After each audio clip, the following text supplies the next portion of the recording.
Alright, all you Streetlight Crusaders, and I guess a couple of you wrestling fans out there tonight, welcome back to the Tuesday Night Special. And now it's time for us to talk about what happened during this week's edition of Monday Night Raw from the Thunderdome in Orlando, Florida. On Monday Night Raw, unfortunately, we weren't able to watch due to the fact that we were celebrating our birthday instead of watching Raw, but we watched it several hours later just to make up for it, with plenty of birthday cake left over to spare. Nice! And speaking of people who is in a celebratorial mood, Monday Night Raw would kick off with the Raw Survivor Series team along with Adam Pearce and AJ Styles' oversized guard, all celebrating the victory of Monday Night Raw in a clean sweep fashion, which would see Adam Pearce giving out rewards. And the reward he would give out is a championship opportunity for the WWE Championship, and for each member of Team Raw to explain the reasons why they deserve the shot for the WWE Championship. And several of them would go on a tangent, including AJ Styles trying to explain the reason why in the world he deserved to be the one to go for the WWE Championship due to the fact that he was the captain and the most valuable player, only for Sheamus to interject and to say that he deserved one because him and his friend go way back, according to AJ Styles. And even Matt Riddle with the coolest answer of them all, saying, "Hey bro, if I win, since I beat King Corbin last night, don't I get a crown? And after I beat Drew McIntyre and become WWE Champion, I get that sweet sword too." Only for Fireface, aka Sheamus, to get pissed off and say, "Don't call me Fireface," and for Matt Riddle to just say, "Hey bro, I would've called you Firecrotch, but that was already taken, man." And with everybody trying to state their case, Adam Pearce would finally make his way on over to Braun Strowman and say, finally, last but not least, only to tick off the quilted quicker picker-upper and for him to pick up Adam Pearce by his collar and tell him, since I'm the one they called for an opportunity to try to make this company better, pick me to be the one for the championship. I'm not last but not least. Pick me, pick me. And then after screaming in his face now over and over again, he would headbutt Adam Pearce in the head, only for Adam Pearce to end up in a medical room, call Drew McIntyre Drew McInfart, and to make several different qualifying matches to decide who's gonna participate in a triple threat match next week on Monday Night Raw for the WWE Championship. Or at least for the number one contendership to fight Drew McIntyre, most likely somewhere around tables, ladders, and chairs. But before those qualifying matches could even take place, the first match to take place on Monday Night Raw would see none other than the New Day going one-on-one against Cedric Alexander and Shelton Benjamin of the Hurt Business for the Raw Tag Team Championships. And the only reason this match is going down, folks, is because the New Day would get approached by the Hurt Business backstage and get called out after losing against the Street Profits, and for Shelton Benjamin to say that these titles need more prestige and that's why they need to be over the shoulder of the Hurt Business, and for Cedric Alexander to get in the face of Xavier Woods calling out his Punk card, only for this match to take place with Shelton Benjamin actually taking out Xavier Woods and even taking out Kofi Kingston with a nasty knee to the face. And throughout it all, with a very good match between the four of them, only to see a little chicanery happening during this match where Kofi Kingston would get pulled off the top rope, Shelton Benjamin to take full advantage of him getting pulled off the top rope by Cedric Alexander, by the way, by hitting Kofi Kingston into the turnbuckle post, and for both of them to get counted out, unfortunately due to the fact that they weren't able to get back inside the ring due to the count of 10 for the New Day to retain. But wait, due to the fact of MVP opening his mouth and pretty much enticing or exciting the New Day just a little bit more with the anger in their hearts, this match would be restarted for Kofi Kingston to pull off a nasty combination with not only a tiger knee to the face of Shelton Benjamin, right hands, lefts, and even a back spin kick, X-Pac style, to try to take it to Shelton Benjamin. But unfortunately, all that offense would go right out of the window when Kofi Kingston would get backdropped over the top rope, land funny on his left leg, and for his leg to be worked on throughout the entirety of this match. But would that be enough to stop the New Day? No, because Kofi Kingston in the 11th hour would be able to kick it into high gear the only way he knows how, and would be able to take out Cedric Alexander on the outside of the ring with a rope flip modified slam to the outside, and then for Xavier Woods to reverse a disgusting powerbomb by Shelton Benjamin, for the New Day to retain their tag team championships twice in one night via pinfall. Man, and this is what, the third time in less than a week that the Hurt Business would lose an opportunity for the tag team championships?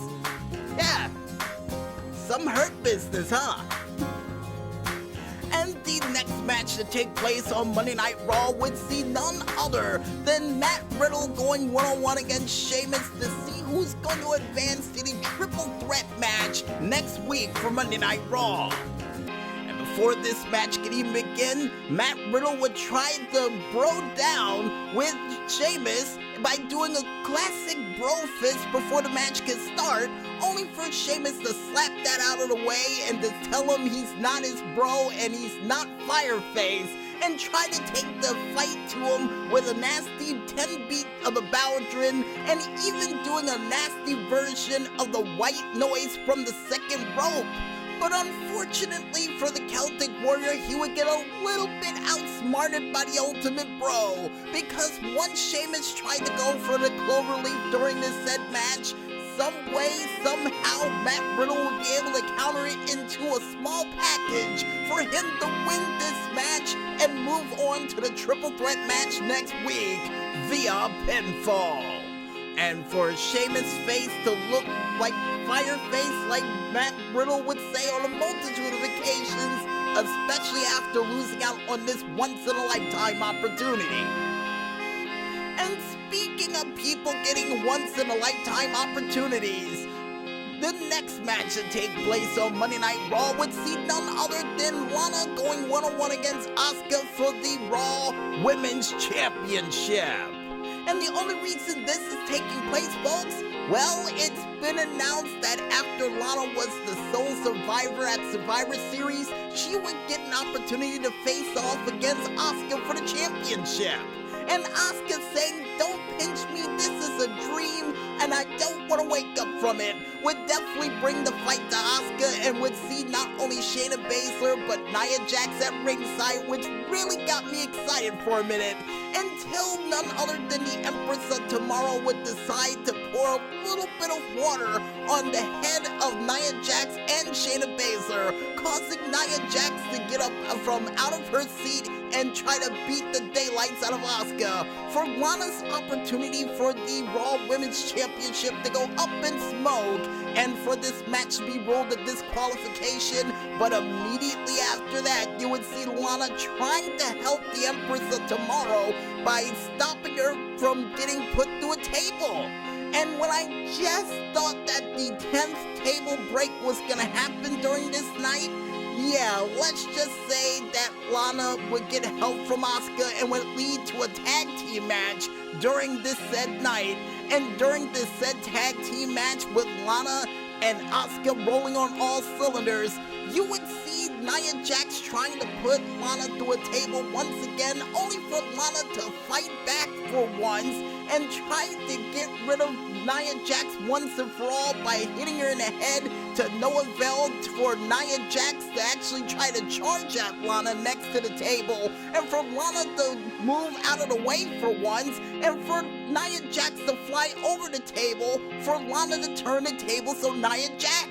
But would she be out of danger after that? Nope, because waiting for her on the apron would be none other than the Queen of Spades herself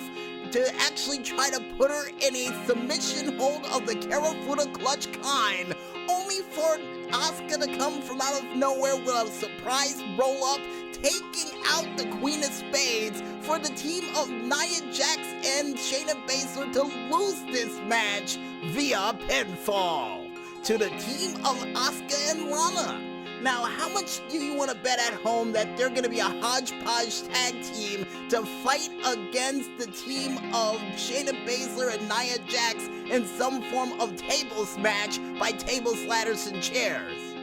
I got a feeling that's what's going to happen.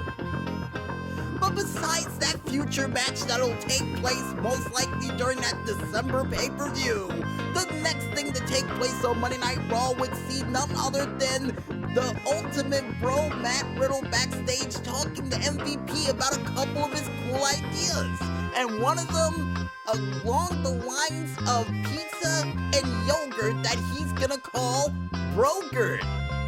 Pizza-flavored yogurt called Brogurt. Well, if they can have Go-Gurt, I guess Brogurt could be a thing. So MVP decided that if his ideas are good enough after he pitched a couple of them to him next week, they can do some business. But if he doesn't like it, they can do some business. Some hurt business. And speaking of some hurt business, folks, the next match to take place on Monday Night Raw would see Keith Lee going one-on-one against Bobby Lashley for another qualifier match for the triple threat match to take place next week on Monday Night Raw. And before this match can even take place, and something we forgot to mention during the Survivor Series, Keith Lee finally with some cool new music to go along with his attitude. And during this said match, we would definitely see his attitude in full swing, because after Bobby Lashley with an awesome feat of strength, putting none other than Keith Lee on his shoulders and driving him into the turnbuckle post on the outside of the ring, we would see Keith Lee come back during this match with an alpha male Monty Brown pounds to Bobby Lashley right to the outside of the ring, and then would even see him knock Bobby Lashley almost out of his shoes with a Mike Knox clothesline on the outside of the ring. But MVP right there to back up the CEO of the Hurt Business would push none other than Keith Lee into the turnbuckle post, and when he was able to finally beat the 10 count and get back inside of the ring, you would see Bobby Lashley trying to get back in control by putting on his Hurt Lock onto Keith Lee. But Keith Lee, being too strong for that, would break the Hurt Lock almost similar to what Bobby Lashley did many years ago at Tribute to the Troops by breaking out of the Master Lock, only for Bobby Lashley to try to put on a sleeper hold for Keith Lee to squash his competition by falling backwards and doing a modified version of a big boy senton, only for MVP to see enough, attack Keith Lee, and cost Bobby Lashley a chance to fight for the WWE Championship via disqualification. So, I don't know how in the world this is going to help out the Hurt Business, but yeah, it really hurt the chances of Bobby Lashley once again in the title hunt for the WWE Championship. Good job, MVP. Good job. And the next match to take place on Monday Night Raw would see Alexa Bliss going one-on-one against Nikki Cross. But before this match could begin, we would see a new fun episode of the Firefly Funhouse, where you would see Alexa Bliss getting a little bit of advice from Bray Wyatt about friends burning the midnight oil only to burn something very close and near and dear to you. Obviously talking about Randy Orton and the shack that Bray Wyatt grew up in. And then we'll go back to see a new member of the Firefly Funhouse in the form of Friendship Frog, only for Alexa Bliss to take the weird symbol that was used prior to WrestleMania 33 to beat the ever-living daylights out of Friendship Frog thanks to the help of Bray Wyatt, killing Friendship Frog, and for them to have a tiny memorial service for him, only for Bray Wyatt to break it up by saying, well, he was a great man until he croaked. Cue the laugh track whenever you feel like it, Maestro. I don't mean it literally, we'll do it later. But either way, folks, after that little moment of bliss in the Firefly Funhouse, we would go straight to another moment of bliss in this match. Because when Nikki Cross was ahead and beating the living daylights out of Alexa Bliss in the corner, Alexa Bliss would go full Evil Dead. And what do I mean by that, folks? Well, she would pretend to have her feelings hurt and just cry her eyes out and say, "What in the world is going on? Nikki Cross, help me, help me." Only for Nikki to fall for it and then to get hit with a battering ram flatliner that I got a feeling it's going to be called the Twisted Bliss in a new form, for Alexa Bliss to win this match and to have a creepy smile on her face while she does it via pinfall. Yeah, basically doing what they did in the remake of Evil Dead. After they ended up doing all these horrible things, would wake up from their demonic form saying, "What was I doing? What's going on?" Only to fool the person and then get shanghaied in the end. Yeah, see, I didn't fall for that, but Nikki Cross did.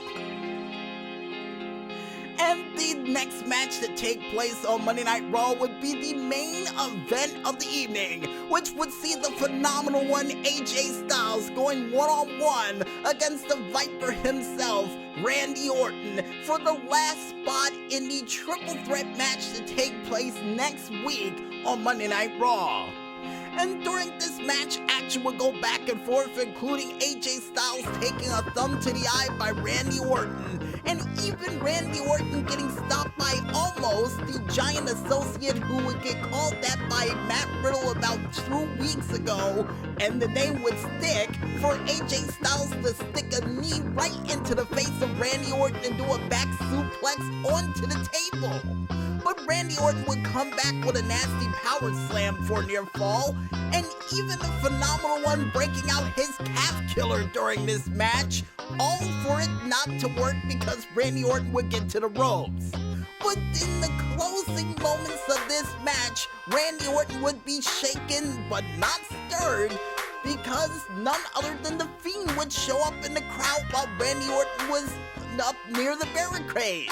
And then after seeing The Fiend in the crowd, Randy Orton would try to run for the ring, avoid a phenomenal forearm, and even hit his hesitation DDT. But when he was just about to go for the kill with his RKO, next thing you know, the lights would go out, The Fiend would show up right directly next to him, next to the ropes, and screaming in his face would see the phenomenal one take advantage with a phenomenal forearm for the phenomenal self-proclaimed captain of Monday Night Raw's team for the Survivor Series to punch his ticket directly into the triple threat match for next week via pinfall.